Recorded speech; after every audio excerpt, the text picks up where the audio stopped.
자, 오늘 제목은요, 두 아들의 비유입니다. 우리 계속 예수님의 비유를 통해서 하나님 나라라는 그 주제와 관련해서 살펴보고 있는데, 오늘은 두 아들의 비유 속에 나오는 하나님 나라의 특징이 무엇인지, 예수님이 이 비유를 통해서 하나님 나라와 관련해서 또 어떤 것을 말씀하고 계신지를 함께 나누도록 하겠습니다. 오늘 비유는 그다지 복잡하지 않습니다. 그렇게 어렵지도 않아요. 이 비유는요, 아버지의 말씀에 대한 두 아들의 상반된 반응을 보이고 있는 내용입니다. 사실 우리가 방금 제가 이 말씀을 읽었지만 이런 그 이야기는 성경에만 독특한 이야기가 아니고 우리의 가정의 일상에서 볼 수 있는 일어날 수 있는 이야기예요. 예수님 당시나 오늘날이나 부모님이 자녀에게 이거 해라, 이거 좀 해라, 심부름 시키면 자녀들이 다 하나같이 예라고 대답하면서 기쁘게 하는 게 아니잖아요. 그렇게 하는 자녀들도 있지만 어떤 자녀들은 싫어요 라고 하면서, 아니면 싫어요 라고 말은 안 해도 기쁘게 순종하지 않는 자녀들도 의외로 우리 주변에 많이 있습니다. 예수님이 이 비유를 말씀하신 이유가 뭘까요? 예수님이 이 비유를 말씀하신 목적은 어떤 한 그룹을 대상으로 그 그룹에게 분명한 메시지를 주기 위해서 이 비유를 드셨어요. 그 그룹이 누구냐면 바로 유대의 종교 지도자들입니다. 그래서 예수님을 거부했던, 그 당시에 예수님을 믿지 않고 거부했던 유대 종교 지도자들을 향해서 어떤 특별한 경고의 메시지를 주기 위해서 이 비유를 드신 거예요. 자, 여러분이 이 비유를 좀 더 이해하기 위해서는 이 비유의 배경을 좀 알 필요가 있습니다. 이 비유의 배경은 오늘 보면 바로 앞에 나오는 내용들과 연결성을 통해서 볼 수 있습니다. 이 비유 앞에 내용이 어떤 것들이 있느냐면요, 12절에서 17절에는 어떤 내용이 나오냐면 예수님께서 성전을 청결케 하신 사건이 나옵니다. 대충 이 내용 아실 거라고 생각합니다. 그죠? 성전에서 장사하는 장사꾼들을 내어 쫓으시고 상을 뒤집어 엎으시면서 성전을 청결하게 하신 사건이 이 비유 앞에 나와요. 그리고 오늘 보면 바로 앞에는 어떤 내용이 나오냐면 그 성전 청결 사건 때문에 약간 열받았던 그 유대의 종교 지도자들이 예수님께 시비를 걸면서 예수님과 논쟁하는 내용이 나옵니다. 그 논쟁의 핵심이 뭐냐면 권위의 논쟁. 그래서 그 권위, 예수님을 향해서 그 대제사장들과 장로들이 시비를 걸면서 이렇게 묻습니다. 네가 무슨 권위로 이런 일을 하느냐? 너에게 누가 이런 권위를 주었느냐? 라고 물었어요. 권위의 출처를 묻고 따집니다. 그래서 예수님이 막 성전을 뒤집어 엎고 막 그렇게 하니까 이 열받은 종교 지도자들이 네가 무슨 권위로 이런 일을 하느냐? 라고 질문을 던졌어요. 시비를 건 겁니다. 쉽게 말하면 너 저 갈릴리 촌놈 아니냐? 나사렛 촌놈이 이 예루살렘에 와서 네가 지금 무슨 이렇게 소동을 피우면서 이렇게 하는데 도대체 너에게 누가 이런 권위를 줬느냐? 라고 따지고 있는 겁니다. 그런데 예수님은 그들의 질문에 대해서 곧바로 대답하지 않습니다. 나에게 권위를 준 분은 이분이다 라고 하면서 말하면 되는데 그 권위의 출처를 바로 밝히지 않고 그들을 향해서 오히려 한 가지 반문을 던집니다. 질문을 합니다. 어떤 질문을 합니까? 그들을 향해서 요한의 세례가 하늘로부터냐 아니면 사람으로부터냐 라고 물었어요. 그래서 예수님은 바로 대답하지 않고 이렇게 대제사장과 장로들을 향해서 이런 질문을 던진 겁니다. 이 질문에 대해서 대답을 해주면 나도 너희들의 질문에 대해서 대답을 해주겠다 이렇게 말씀하시는 거예요. 여러분, 세례 요한의 그 세례가 하늘로부터 온 것입니까? 아니면 사람으로부터 온 겁니까? 예수님이 대제사장과 장로들 유대 종교 지도자들에게 이렇게 반문한 거예요. 그런데 이 질문을 들은 종교 지도자들은 제대로 대답을 못합니다. 왜 대답을 못할까요? 만약에 하늘로부터다라고 이야기하면 그들이 세례 요한의 세례를 이미 받았어야 되고 세례 요한을 믿고 따라야 되는데 그들은 세례 요한을 믿고 받아들이지 않았기 때문에 세례 요한의 세례도 받지 않았어요.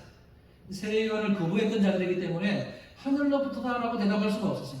그렇다고 세례요한의 세례가 사람으로부터 나왔다라고 말할 수도 없었어요. 왜냐하면 그 당시에 수많은 사람들이 세례요한을 쫓아다니면서 세례요한을 하늘로부터 온 선지자라고 믿고 있었고 또 세례요한의 세례를 받고 있었기 때문에 만약에 사람으로부터다라고 대답하면 그 수많은 사람들이 그들을 또 이렇게 공격할까봐 겁이 났기 때문에 사람으로부터다라고 대답하지 못했어요. 그래서 그들은 어떻게 대답합니까? 우리는 알지 못하노라 이렇게 대답합니다. 한마디로 말하면 잘 모르겠다 이렇게 대답하는 거예요. 예수님이 딱 그렇게 질문했는데 대답하긴 않자 하니까 그냥 잘 모르겠다 이렇게 대답을 한 거죠. 그러니까 예수님은 그 대답을 듣고 나서 그들을 향해서 그러면 나도 너희들에게 대답해 주지 않겠다라고 말씀하셨어요. 여러분, 예수님이 사실 그들에게 그냥 한 가지 그냥 기적을 쫙 베풀어 줄 수 있잖아요. 너의 권위가 어디서 왔느냐? 너에게 이 권위를 준 자가 누구냐? 라고 물으면 자, 내가 하나 보여줄게 하면서 그냥 그들에게 기적 하나 딱 베풀어 버리면 그들의 입을 딱 닫게 만들고 어디서 권위가 왔는지 바로 말해줄 수 있는데 예수님은 그런 방법을 선택하지 않았어요. 오히려 예수님은 그렇게 하지 않고 그 유대 종교 지도자들을 향해서 오늘 본문의 비유, 두 아들의 비유를 통해서 그들에게 강력한 경고의 메시지를 던져주는 것을 선택하셨습니다.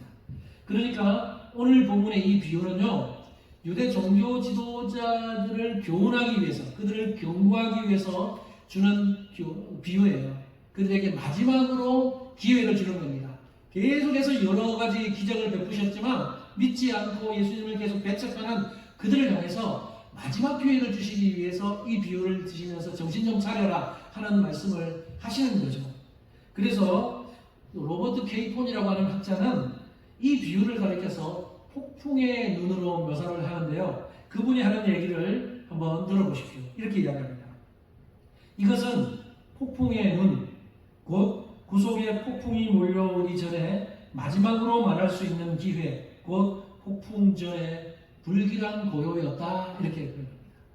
그러니까 예수님의 이 비유는 잠시 후에 있을 폭풍 전야와 같은 폭풍을 유발시키는 비유라는 겁니다. 예수님이 여기 딱 닫고 있으면 그들의 분을 좀, 화를 좀 누그러뜨릴 수 있는데 예수님은 굳이 이 비유를 통해서 그들에게 말씀하심으로써 그들을 더욱더 분노하게 만들고 결국 예수님을 붙들어 가서 십자가에 못 박아 넘기게 되는 그런 것을 유발시키는 폭풍 전에 고요한, 불길한 고요와 같은 그런 말씀이라고 표현을 한 겁니다. 자, 그러면 오늘 본문의 비유를 한번 들여다보겠습니다. 이 비유의 의미를 함께 좀 살펴보겠습니다. 자, 이 비유 자체의 내용은 그리 어렵지 않아요. 이 비유 자체의 내용은 28절부터 30절에 나오는데요. 한번 보세요. 28절부터 30절. 그러나 너희 생각에는 어떠하냐? 어떤 사람에게 두 아들이 있는데 맏아들에게 가서 이르되 예, 오늘 포도원에 가서 일하라 하니 대답하여 이르되 아버지 가겠나이다 하더니 가지 아니하여. 30절은 같이 읽어봅시다. 시작. 둘째 아들에게 가서 또 그와 같이 말하니 대답하여 이르되 실소이다 하였다가 그 후에 뉘우치고 갔으니. 자, 이 비유 속에는 아버지가 있고 두 아들이 등장합니다. 이 아버지는 아마 가족의 생계 유지를 위해서 포도원을 운영하고 있었던 것 같아요. 포도원에서 이제 일을 하면서 수입을 얻는. 근데 뭐 일꾼이 얼마나 됐는지는 모르지만 어쨌든 일꾼이 부족했는지 자신의 두 아들에게 포도원에 가서 얘들아 포도원에 가서 일 좀 해라 라고 지시를 했어요. 그때가 포도 가지를 이렇게 치는 천에는 이런 봄이었는지 아니면 포도 수확을 하는 가을이었는지 그 때를 알려주지 않지만 그건 오늘 본문에서 별로 중요하지 않습니다. 오늘 본문에서 중요한 것은 아버지가 두 아들에게 그런 지시를 했을 때 두 아들의 반응, 이것이 우리가 오늘 좀 주목해서 보아야 될 핵심 포인트예요. 자, 두 아들의 반응이 어때요? 맏아들은 예의 바른 동양의 그 관습처럼 예 아버지 가겠습니다 이렇게 대답을 해요. 아주 친절하게 아버지에게 아주 예의 바르게 예 아버지 가겠습니다 이렇게 대답을 하죠. 그러나 결과는 말과 달랐습니다. 말로는 가겠습니다 라고 말했는데 실제로는 가지 않았어요. 그러니까 이 맏아들은 그냥 말만, 아버지의 귀에 그냥 달콤하게 말만 하고 근성으로 대답한 거죠. 근성. 실제 별로 진실됨 없이 그냥 그렇게 형식적으로 대답을 한 겁니다. 반면에 둘째 아들은 어때요? 둘째 아들은 오늘 본문에 실소이다. 아버지라고도 안 해요. 아버지라고 하는 명칭도 호칭도 붙이지 않고 그냥 실소이다. 그냥 싫어요. 하는 말이에요. 그러니까 이 둘째 아들의 첫 반응을 보면 아버지에 대한 예의도 없어 보이고 이렇게 말해놓고 별로 미안함도 없어 보입니다.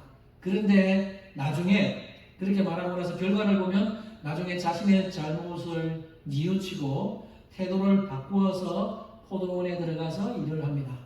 이것이 이 비유의 전반적인 내용이에요. 여러분, 그러면 이 비유를 말씀하시고 나서 예수님이 이제 해석도 하고 적용해 주시는데, 먼저 예수님은 종교 지도자들을 향해서 질문을 던집니다. 자, 이 두 아들 중에 누가 아버지의 뜻대로 하였느냐? 여러분, 종교 지도자들이라고 생각하고 아니면 그냥 여러분이 이 말씀 읽는 독자로서 답이 뭡니까? 누가 어떤 아들이 아버지의 뜻대로 하였습니까? 결과적으로는 둘째 아들이죠, 그죠? 이거는 너무 쉬운 질문이에요. 어려운 질문이 아닙니다. 당연히 둘째 아들이에요. 사실 이 질문은 둘째 아들이라는 답을 전제해 놓고 그 답을 듣기 위한 유도 질문이에요. 그러니까 그들의 입에서, 그 종교 지도자들의 입에서 둘째 아들입니다라는 그 답을 끌어내기 위한 의도적인 적용 질문, 그 의도적인 유도 질문을 예수님이 던진 겁니다. 아니나 다를까 그들은 예수님의 그 질문을 듣고 나서 둘째 아들입니다라고 대답하죠. 31절 상반을 보면 그 둘 중에 누가 아버지의 뜻대로 하였느냐 물으니까 이르되 둘째 아들입니다 이렇게 대답을 해요. 그리고 예수님은 이제 그들의 답변을 근거로 해서 그들을 향해 핵폭탄급의 말씀을 던집니다. 31절 하반절 보실까요? 이렇게 말씀합니다. 예수께서 그들에게 이르시되 내가 진실로 너희에게 이르노니 세리들과 창녀들이 너희보다 먼저 하나님의 나라에 들어가리라. 예수님이 그들을 향해서 이런 폭탄 같은 말씀을 던진 거예요. 여러분, 여기 세리들과 창녀들이 너희보다 먼저 하나님의 나라에 들어갈 것이다 라는 말씀은 그 당시 사람들의 생각을 완전히 뒤집는 말씀이에요. 왜 그럴까요? 당시 세리와 창녀는요, 죄인 취급받던 자들이에요. 손가락질 받던 자들입니다. 그러니까 그 당시에 사람들의 생각에 저 세리와 창녀는 하나님 나라에 들어갈 가망이 전혀 없다고 여겨졌던 사람들이에요. 반면에 유대 종교 지도자들은 주변의 수많은 사람들뿐만 아니라 자신들도 우리가 가장 먼저 하나님 나라에 들어갈 수 있는 자들이라고 자부하고 또 사람들도 그렇게 말해졌던, 그렇게 여겨졌던 사람들입니다. 그런데 예수님은 그 당시 사람들의 그 모든 생각들을 뒤집어 엎으셨어요. 완전히 그들의 정병과 여론을 뒤집어 엎으시고 너희들보다 저 세리와 창녀들이 먼저 하나님 나라에 들어갈 것이다. 이렇게 말씀합니다. 당시 유대 사회에서 쓰레기 취급받고 죄인 취급받던 그런 사람들이 존경받던 종교 지도자들보다 먼저 하나님 나라에 들어간다. 이 말씀은 그냥 그 당시의 말로 하면 핵폭탄을 던지는 것 같은 말씀입니다. D.A. 칼슨이라고 하는 유명한 신학학자가 있습니다. 그 학자는, 칼슨은 31절의 이 말씀, 세리들과 창녀들이 너희보다 먼저 하나님 나라에 들어가리라 하는 이 말씀을 해석하면서 뭐라고 그러냐면요, 그들이, 세리와 창녀들이 먼저 하나님 나라에 들어가고 너희들은 그 다음에 들어갈 것이다, 이런 의미가 아니라 세리와 창녀들은 하나님 나라에 들어가지만 너희들은 들어가지 못한다 라는 말씀이라고 해석을 합니다. 그렇게 보는 것이 오히려 더 적당하죠. 그렇게 보면요, 여러분, 예수님은 지금 종교 지도자들을 향해서 가히 혁명적인 말씀을 드리는 거예요. 너희들은 하나님 나라에 못 들어가. 너희들은 하나님 나라의 백성이 아니야. 이렇게 말씀하는 거잖아요. 이 말씀을 들은 종교 지도자들은 엄청난 충격을 받았을 겁니다. 그리고 화가 막 분노가 치밀어 올랐을 거예요. 그들의 자존심을 완전히 깨부수는 말씀이기 때문에. 사실 그래서 이런 말씀 때문에 그들은 예수를 죽이려고 하고 결국 십자가에 넘겨주게 되는 거죠. 그러면 여러분, 예수님께서 이렇게 말씀하신 근거가 뭘까요? 세리와 창녀들이 너희보다 먼저 하나님 나라에 들어갈 것이다. 너희들은 못 들어가지만 저들은 들어간다. 무엇을 근거로 예수님이 이렇게 말씀하셨을까요? 그 근거가 오늘 보면 마지막 구절인 32절에 나오는데요. 32절 같이 한번 읽어봅시다. 시작. 요한이 의의 도로 너희에게 왔거늘 너희는 그를 믿지 아니하였으되 세리와 청년은 믿었으며 너희는 이것을 보고도 인쳐 믿지 아니하였도다. 여러분 이 말씀을 읽으면서 이렇게 오해하면 안 됩니다. 이 말씀을 잘못 읽으면 오해의 여지가 있어요. 어떤 오해요? 세례 요한을 믿었느냐 믿지 않았느냐에 따라서 하나님 나라에 들어가느냐 들어가지 못하느냐가 결정되는 것으로 여겨질 수 있기 때문에 이 말씀을 오해하면 안 돼요. 이 말씀은 그런 의미가 아니에요. 세례 요한을 믿고 안 믿느냐가 하나님 나라에 들어가고 못 들어가느냐에 결정하는 것이 아니에요. 이 말씀을 잘 이해하셔야 됩니다. 왜 그러냐면 사실 여기 요한이 의의 도로 너희에게 왔는데 너희는 그를 믿지 않았지만 세리와 청년을 믿었다라고 할 때 이 요한을 믿었다라고 말하는 것은 사실 요한이 말한 메시지를 믿었다는 거예요. 요한 자체를 믿었다는 것이 아니라 요한이 선포한 메시지를 믿었다는 거죠. 요한이 어떤 메시지를 선포했습니까? 요한에 대해서 예수님이 뭐라 그래요? 요한이 의의 도로 너희에게 왔다. 의의 도라는 것은 우리말로 쉽게 풀어말하면 옳은 길, 바른 길이에요. 그죠? 한자어를 풀면 요한이 옳은 길을 선포하기 위해서, 옳은 길을 전하기 위해서, 의의 도를 전하기 위해서 왔다는 겁니다. 그럼 의의 길이 뭡니까? 의의 도가 뭐예요? 그건 바로 예수 그리스도가 하나님의 아들이고 그리스도라는 것을 선포하는 겁니다. 하나님의 뜻을 선포하는 것이 의의 도를 전하는 거죠. 바로 세례 요한이 이 땅에 와서 한 일이 바로 그거예요. 세례 요한은 자신을 드러내기 위해서 온 게 아니에요. 이 세상에서 세례 요한이 선포한 메시지는 나를 믿으라가 아니잖아요. 그죠? 예수 그리스도를 믿어라. 예수 그리스도는 하나님의 어린 양이다. 즉 예수 그리스도가 바로 메시아고 그리스도다. 이걸 선포한 거잖아요.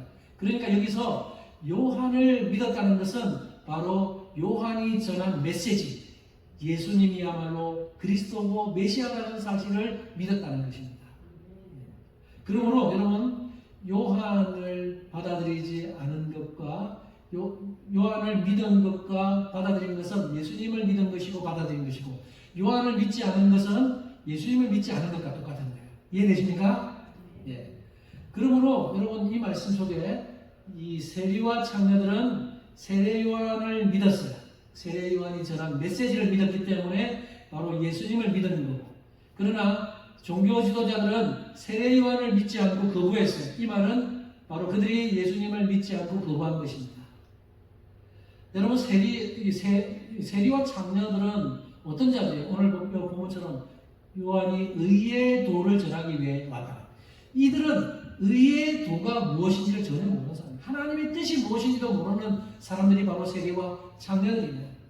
자기 마음대로 지금까지 살아왔지만 요한이 등장해서, 요한이 나타나서 의의 도를 전했을 때 그들은 그 의의 도, 바로 예수 그리스도의 말씀을 받아들이고 세례를 받고 회개의 세례를 받고 믿은 자들이기 때문에 하나님 나라에 들어갈 자격이 있고 하나님 나라에 들어왔다는 겁니다. 하지만 유대 종교 지도자들은 어떤 자들이에요? 의의 도를 아는 자들입니다. 그들은 율법을 아는 자들이고 구약의 말씀을 너무 잘 아는 자들이고 하나님을 잘 아는 자들이에요. 여호와 하나님을 믿는 자들이고 그 율법을 철저히 지켜왔던 자들이에요. 그런데 그들은 세례 요한이 의의 도를 전하기 위해서 왔을 때 그 말씀을 믿지 않고 거절하고 받아들이지 않았어요. 그래서 오늘 이 두 부류를요, 오늘 본문 속에 적용시켜보면 세리와 창녀들은 첫째 아들일까요? 둘째 아들일까요? 세리와 창녀들은 처음에는 싫어요 라고 말했지만 나중에 뉘우치고 아버지의 명령을 따라서 일하러 갔던 둘째 아들과 같은 자들입니다. 반대로 본문에 나오는 이 종교 지도자들, 대제사장들과 장로들을 비롯한 종교 지도자들은 처음에는 예 아버지 가겠습니다 라고 말은 번전하게 잘 대답했지만 결국에는 아버지의 뜻대로 순종하지 않았던 첫째 아들과 같은 사람들이 바로 이런 종교 지도자들입니다. 여러분, 그들이 세례 요한을 받아들이지 않고 세례 요한을 거부했던 결정적인 이유가 뭐라고요? 세례 요한을 받아들이면 예수를 받아들여야 하기 때문에 그렇습니다. 그죠? 요한을 인정하면 예수를 인정하는 꼴이 되기 때문에 요한을 인정할 수 없었던 거예요. 어쩌면 세례 요한이 전한 메시지를 듣고 그들도 막 양심이 찔리고 그랬을지 몰라요. 그러나 세례 요한의 말을 인정해버리면, 그 세례 요한을 믿고 그 메시지를 받아들이면 예수가 그리스도고 예수가 메시아라는 사실을 인정하고 받아들이는 거기 때문에 그게 싫은 거죠. 그래서 세례 요한을 믿지 않고, 그래서 결국 예수님을 받아들이지 않는 겁니다. 그래서 이들이 바로 첫째 아들과 같은 자들이에요. 여러분, 이제 결론을 좀 맺겠습니다. 이 말씀에 대한 결론. 하나님 나라에 들어갈 수 있느냐 들어갈 수 없느냐는 세례 요한을 믿느냐 믿지 않느냐가 아니라 바로 세례 요한이 전한 메시지처럼 그 안에 핵심 메시지, 예수가 그리스도다, 예수가 하나님의 아들이고 그리스도다라는 사실을 믿으면 하나님 나라에 들어가서 하나님 나라의 백성이 되는 거고, 예수가 그리스도라는 사실을 믿지 않으면 결국에 하나님 나라의 백성이 아니고 하나님 나라에 들어갈 수 없다는 겁니다. 이 사실을 오늘 이 본문에서 이 비유를 통해서 말씀하고 있는 거예요. 자, 이제 그러면 이 비유를 오늘날 우리에게 한번 적용해 보겠습니다. 오늘 본문은 1차적으로는 그 당시 예수님을 거부했던 유대 종교 지도자들을 향한 경고의 메시지지만, 사실 이 메시지는 우리가 귀 기울여 들어야 하는 말씀이기도 합니다. 그래서 19세기에 유명한 설교자였던 J.C. 라일이라고 하는 유명한 분이 계신데, J.C. 라일이 현대 기독교인들을 향해서 이렇게 경고를 했어요. 그분의 경고를 제가 한번 가져와 봤는데 한번 눈으로 한번 확인해 보십시오. 감동적인 설교나 장례식 후에, 또는 질병의 압박하에서나 주일 저녁에, 또는 가정에 우환이 있을 때나 아주 탁월한 성도의 모범을 볼 때, 또는 아주 감명 깊은 책이나 책자를 대할 때, 그들은 잠시 신앙에 대하여 상당히 생각을 하고 막연하게나마 약간의 말도 한다. 그러나 생각하는 것과 말하는 것이 그들을 구원하기에 충분한 것처럼 거기서 멈춰버린다. 그들은 항상 뜻과 의도와 목적과 결심과 소원을 가지고 있고, 무엇이 옳다는 것을 알고 있다고까지 말하며 옳게 발견되기를 소망한다고 말하지만 결코 어떤 행동에 이르지 못한다. J.C. 라일이 현대 기독교인들을 향해서 경고의 말을 하는 겁니다. 그럼 어떤 경고입니까? 말은 번지르하게 잘하지만 행동으로 실천하지 않는 현대의 기독교인들을 향한 일침을 놓는 거예요. 무엇이 옳은지를 알고 입술로 그 옳은 말을 행하겠다고 수없이 말을 해도요, 실제로 그 말한 대로 행동하지 않으면, 실천하지 않으면 오늘 본문 내 비유 속에 나오는 첫째 아들과 같은 사람들이라는 것을 이렇게 말하고 있는 거예요. 여러분, 우리는 매주일 예배를 드릴 자리에 나와요. 오늘 지금 예배 드리고 있습니다. 그리고 예배를 드리면서 하나님께 내 아버지, 아멘, 마치 첫째 아들이 내 아버지라고 그냥 그렇게 말하듯이 우리도 하나님 앞에 나와서 예배드리면서 내 아버지, 아멘, 이렇게 말하면서 하나님의 뜻대로 살겠다고 고백합니다. 그런데 그보다 더 중요한 게 뭐예요? 그 고백보다 더 중요한 것은 여러분이 내일 월요일부터 주말 토요일까지 그 6일의 삶을 사는 동안 일상의 삶 속에서 그 말처럼, 그 고백처럼 행동하고 실천하고 사는 것입니다. 그게 더 중요해요. 주일에 여러분 예배드리는 것이, 오늘 예배드리기 왔기 때문에 여러분의 양심에 조금 뭔가 좀 줄어들었어요? 여러분, 어떤 사람들은 예배드리는 것이 평소에 월요일부터 토요일 평일의 삶을 살면서 하나님께 좀 잘못하고 불순종한 것을 상쇄시켜 줄 수 있다라고 생각한다면 그건 잘못된 생각이에요. 하나님 헌금을 좀 많이 드리면 하나님이 나를 좀 봐주시겠지? 이것도 잘못된 생각이에요. 이것은 마귀가 주는 생각입니다. 실제로 중요한 것은요, 말이 아니에요. 그렇죠? 여러분이 형식적으로 무엇을 하는 게 중요한 게 아니라 실제로 여러분이 하나님 앞에 예 아버지, 아멘, 그렇게 살겠습니다, 순종하겠습니다 말하면 그 말대로 여러분이 실천하는 것이 중요합니다. 그것이 바로 아버지를 기쁘게 해드리는 거예요. 오늘 본문에 그 첫째 아들과 둘째 아들, 아버지가 누구를 더 기뻐할까요? 둘째 아들을 더 기뻐하겠죠.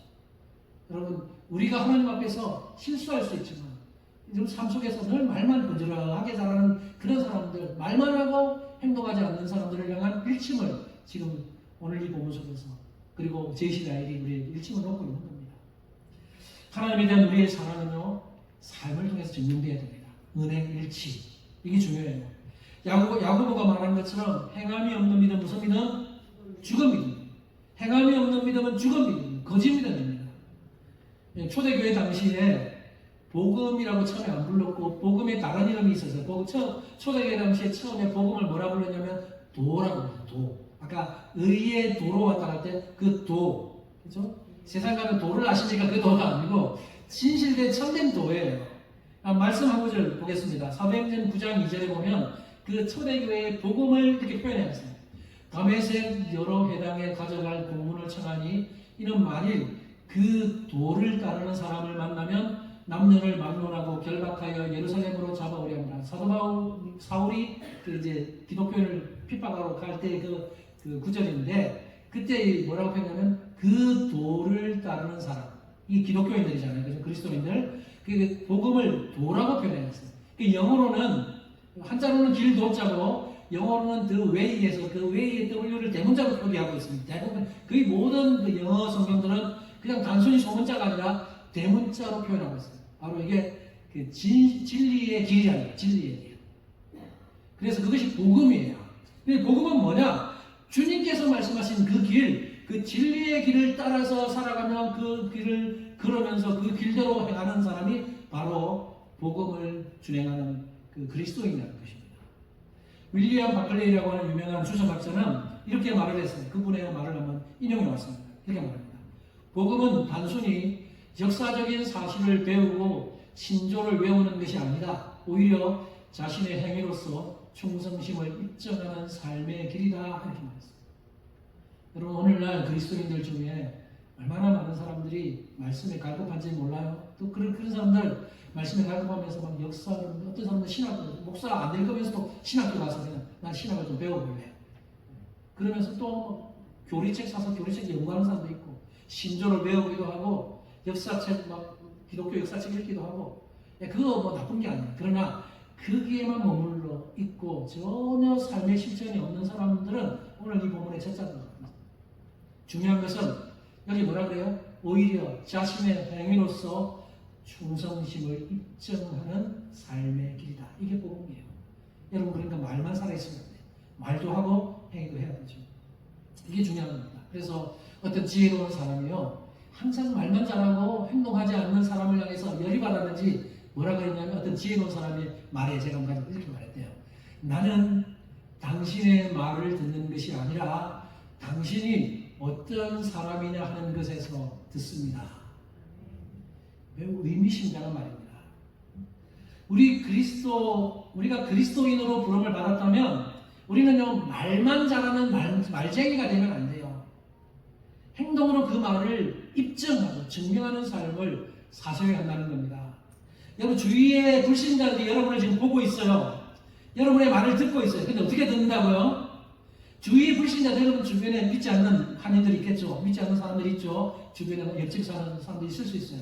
교회 가자, 교회 가자. 우리 교회 가자. 그렇게 말을 하고 예수님 좋은 분이야. 말을 했다고 합시다. 근데 여러분 실제로 그들이 듣는 게 뭐예요? 어떻게 들어요? 그들은 여러분이 입 밖으로 낸 그 입술에서 나온 그 말을 듣는 것이 아니라 여러분이 그 말을 하고 어떻게 살았는지 그래서 여러분이 어떤 사람인지를 통해서 듣는다는 겁니다. 여러분이 정직해야 돼. 하나님이 사랑한다고 막 말을 해도 전혀 사랑을 실천하지 않는 삶을 살면 그 사람들은 뭐라고 그래? 아유, 말만 잘하지. 거짓쟁이. 이렇게 하면서 거기에서 여러분을 어떻게 돼요? 그러면 하나님도 막혀버리고 복음도 막혀버리는 거예요. 그래서 여러분이 삶 속에서 하나님 말씀을 옆 사람에게 전하고 불신자에게 전했을 때 그 말씀대로 살아가는 모습을 보이면 그들은 여러분이 어떤 사람인지 아는 거야. 저 사람은 진실한 사람이야. 저 사람을 믿을 만해. 그러면 그 사람이 어떤 사람이냐 하는 걸 통해서 그들은 듣는다는 거예요. 이 말씀을 기억하시기 바랍니다. 이제 말씀을 정리하겠습니다. 사랑하는 여러분, 우리는 오늘 예수님께서 말씀하신 두 아들의 비유를 살펴봤는데요. 앞서 언급한 그 윌리엄 바클레이라고 하는 주석학자가 이 비유를 적용하면서 뭐라고 말하냐면 두 아들 다 아버지의 마음을 흡족하게 한 건 아니다. 이렇게 말을 합니다. 왜냐하면 결과만 놓고 보면 둘째 아들이 첫째 아들보다는 낫지만 둘째 아들 역시 온전하지는 못했다는 겁니다. 자, 그러면 온전한 게 뭐예요? 바클레이의 말을 들어봅시다. 바클레이가 이렇게 말합니다. 이 비유의 두 아들 모두 아버지의 마음을 상하게 하였다. 그 아버지에게 참으로 기쁨을 주는 아들은 자원하는 마음으로 아버지의 말씀을 듣고 기쁘게 순종하는 아들이다. 이렇게 말합니다. 자원하는 마음으로, 그러니까 이제 두 아들의 장점을 합쳐놓은 거예요. 아버지의 말씀을 들을 때, 예, 아버지, 갈게요 라고 대답 잘하고, 그리고 즉각적으로 기쁨으로 가서 순종하는 아들, 이런 아들을 아버지께서 기뻐하신다 라고 이야기하는 거예요. 여러분, 이제 이 말씀을 여러분에게 적용하시면서 우리는 어떤 사람이 되어야 할까요? 첫째 아들과 같은 사람이 되면 절대 안 되겠지만 둘째 아들 정도로 만족해서도 안 됩니다. 우리는 두 아들의 장점을 합쳐놓은, 항상 하나님 말씀 들어줄 때 그 말씀에 대해서 예, 아멘 이렇게 말을 했다면 그 말씀에 순종해서 적극적으로 순종하고 실천하는 삶을 살아가면서 우리 하늘 아버지를 기쁘시게 해드리는 우리의 삶이 되었으면 좋겠습니다. 한 가지 예화만 드리고 마칠게요. 한국에 기독교가 막 처음에 들어왔을 때 기독교 초창기에 한 성도에 대한 이야기가 기록되어 있습니다.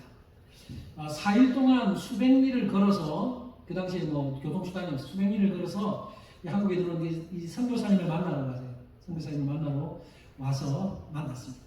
그리고 그 선교사님 앞에서 자기가 약간 자랑하는 자랑, 얘가 예수님의 산상수훈을 다 암송했습니다. 그래서 그 선교사님 앞에서 산상수훈을 쭉 암송했어요. 그러니까 뿌듯해 했겠죠. 이렇게 말씀을 사랑하고 말씀을 이렇게 잘 읽고 암송까지 하는 거예요. 그러나 이 선교사님의 마음속에 이분이 그냥 암송하는 수준에만 머물러 있으면 안 되겠다. 뭔가 좀 더 중요한 교훈을 줘야 되겠다 생각하고 이야기했대요. 성도님, 말씀을 암송하는 건 너무 좋지만 그 말씀을 암송하는 것으로 그치면 안 되고 실제로 순종하고 실천하는 것이 더 중요합니다. 라고 말을 해줬대요. 그러자 이 성도가 그 말을 듣고 나서 얼굴에 웃음기를 띠면서 예, 선교사님, 제가 이 말씀을 암송한 것이 바로 그런 방식이었습니다. 라고 말을 했대요. 그러면서 이렇게 이야기하대요. 제가 이 예수님의 산상수훈을 암송하려고 막 했는데 암송하면 또 잊어버리고 암송하면 잊어버리고 그랬는데 그다음부터 제가 좀 전략을 바꿔서 계획을 바꿔서 예수님의 말씀 하나를 암송하면 그 말씀을 실제로 밖에 나가서 실천했습니다. 그러니까 그 말씀이 쪽쪽 들어오면서 다 암송이 되었습니다. 라고 이야기했다는 거예요. 이것은 하나님의 말씀을 아는 것에 그치지 않고 실천하는 것이 얼마나 중요한지를 우리에게 교훈해 주는 것입니다. 여러분, 오늘날 우리 주위에는 말쟁이들이 참 많습니다. 그러나 말한 것대로 지키는 사람은 그닥 많지는 않은 것 같습니다. 교회 안에서도 마찬가지로 예외가 아닙니다. 교회 안에도 말 얼마나 잘하는 사람이 많은지 몰라요. 이렇게 하겠다, 저렇게 하겠다, 헌신하겠다, 순종하겠다. 교회 안에도 말 잘하는 사람들이 있지만 중요한 것은 그 말에 대해서 실천하고 순종하는 것이 훨씬 더 중요하고 그럴 때 하나님이 기뻐하신다는 사실을 기억하면서 오늘 이 말씀 여러분에게 적용하시면서 두 아들의 장점을 합쳐놓은 그런 삶을 통해서 우리 하늘 아버지를 기쁘시게 해드리는 모든 성도님들 되시기를 주님의 이름으로 축복합니다. 기도하겠습니다.